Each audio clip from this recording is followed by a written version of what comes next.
Hey, what's happening, guys? Me back again with another video. Thank you for tuning in to the show. It's a real shit show, I know. Excuse my language, but you know what? I just been really tired. I've been trying my best, working a lot of shifts, graveyard shift at the gas station. This is something which I didn't want to talk too much about in this video, but it needs to be said. While I was working there, I had to deal with a lot of creepy characters, and I think I've been pretty vocal about it. Some of my employers I worked with, the other people that worked there, they were generally not looking to work the night shift. I guess that's one of the reasons why they hired me, because I was willing to do the job. And I've seen a lot of people coming in off the streets.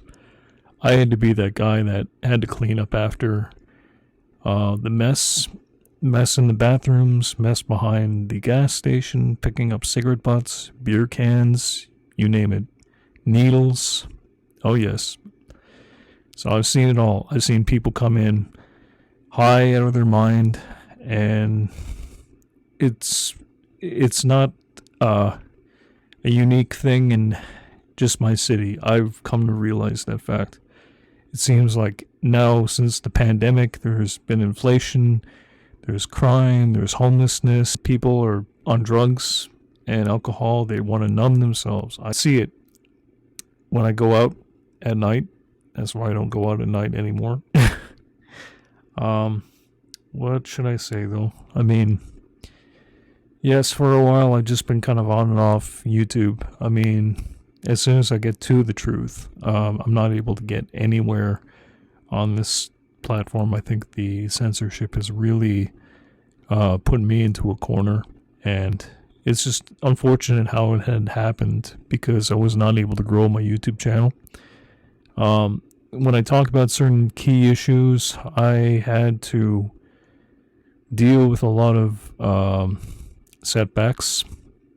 There were some people that I put my trust in, basically, online.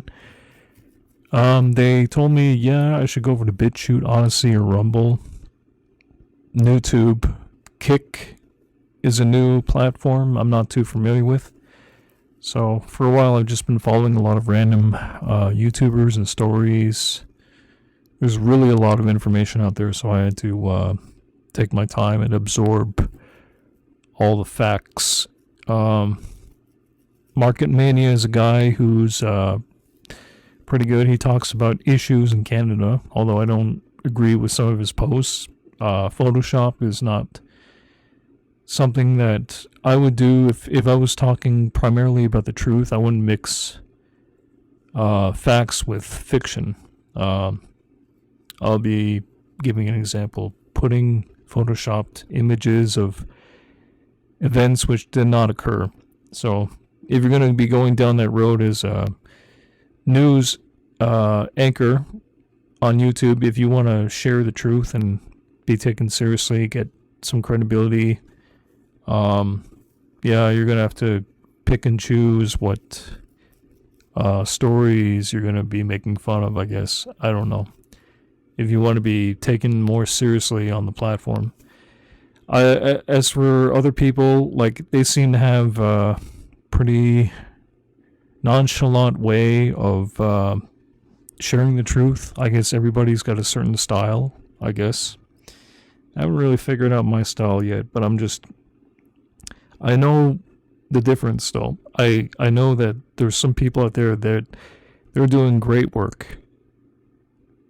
But that said, I believe that things could be better.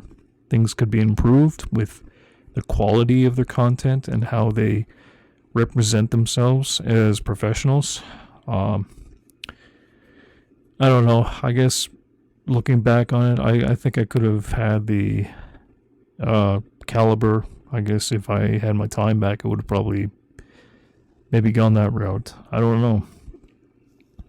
I didn't expect to be in this position still with just a few subscribers. I actually thought that my followers would have been able to be good enough to help share some of my important videos.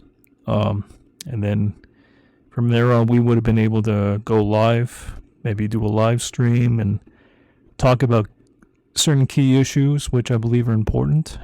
Since the pandemic happened, a lot of people, I've noticed, they did not take the Kool-Aid shots.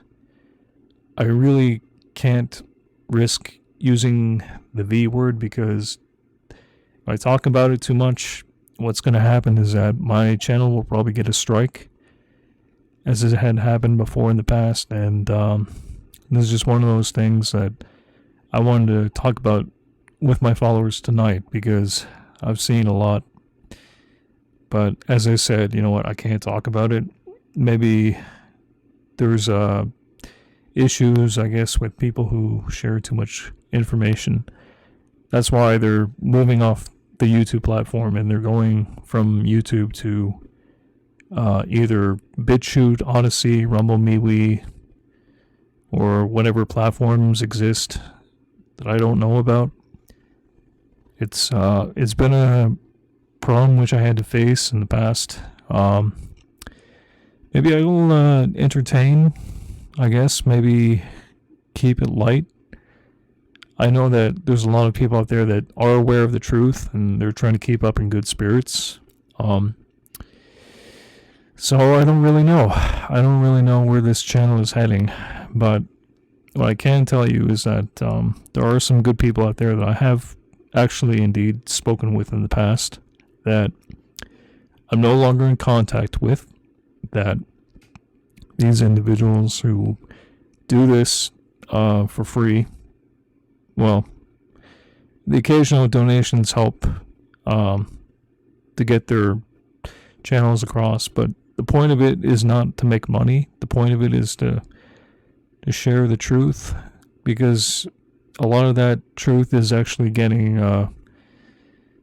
pushed to the wayside. The YouTube algorithm is not particularly fair to certain truth tellers, especially on YouTube. There's a bill called Bill C-11 in Canada. There's a lot of heavy censorship, so you're going to have to take it upon yourself to Google that. You can Google it, and there should be a very detailed description about what Bill C-11 is and how this is affecting content creators in 2023. And this is going to be a big problem, I think, for many aspiring YouTubers who are trying to share the truth. They're going to have to spread out to other platforms that have less restrictions when it comes to censorship. And when it gets to that, you have to realize what YouTube is as it exists today. It's a platform that's very good for entertaining, and yeah, not too much else though. I don't see YouTube growing in the way that it should, with a lot of people being forgotten, people who have been shadow banned and put to the bottom rung of the algorithm. The algorithm is something which I have no control over. I mean, if you're not popular, you're probably not going to get ahead on YouTube. Ever. And that's unfortunate, but that's kind of how it's set up with all these bills and the way that it's been structured. So you have to, I guess, bear that in mind if you're going to be playing ball with certain YouTubers. Maybe you can one day get on a podcast, if you're lucky enough to do that, with a higher tier YouTuber and talk about real issues. I mean, when it gets to that, some people may not want to hear about such issues like regarding the V shots. I'm not going to be able to say too much on this platform, but I know well aware of what has happened since the pandemic. And getting back to what I was saying earlier, there were a few people that I have spoken with that I'm not at the present time in contact with them for personal reasons. I am trying to get my own life straightened away, because I think everybody is now dealing with a variety of issues, primarily financial and socially. I think a lot of people have been, for a while, I think they've been going through the fire. And when it comes to that, I say to people, well, you know what, it would be a good beneficial idea, and they could take it or leave it. It would be a good idea if they could maybe step away from the social media platform, because it is getting toxic. I see it. I know what this does to people after a while. It messes with your mind. I think that the social media is good in small doses. It's definitely changed how we interact. But I believe that it's like you have to give your mind time away to absorb and heal from all this trauma, which you could probably go back to it at any time, but it's unhealthy to dwell on it.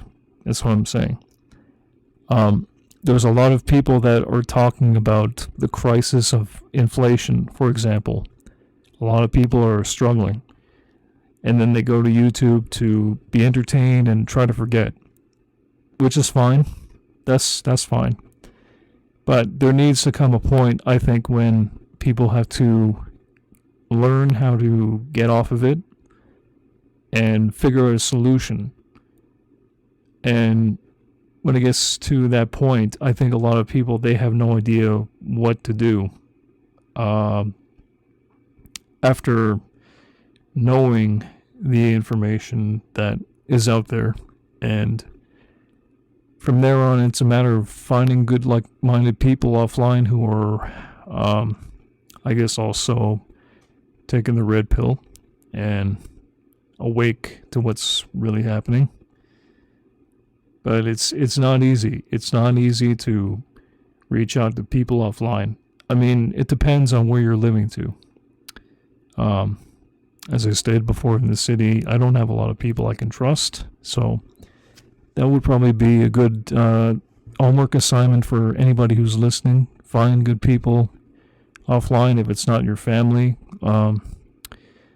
My best advice, network with people, or I guess generally in the same boat. Maybe when people put their heads together, they can not solve all the problems in their life, but I believe having friends, having a good support group, that would be pretty beneficial. You know what? It does not have to be a church or anything like that, but it can be a good thing to get out and unplug from it all. Find a healthy activity with good people. And not saying that everybody's the same. I get it. Everybody's got different problems that they got to deal with. But there needs to be balance. There needs to be balance. That's the key thing. I think a lot of kids these days are growing up and they're scared, they're misguided, and they're depressed. They look at TikTok and they're trying to compare themselves with other people that they see, but through a screen. A lot of it is actually fabricated and cherry-picked. Life is not always like that. You're going to see and understand that real life can get pretty messy. And at times, pretty scary. A lot of people, they don't want to show the ugly side of life, but that's going to be something which people are going to have to choose to face on their own. The sooner the better. The sooner that they can get back to what's real and observe in their communities. If you don't have good connections with neighbors, that would be a good thing to do. So I would probably get on that. That about wraps it up. Thank you for tuning into the channel. Thanks for listening. God bless.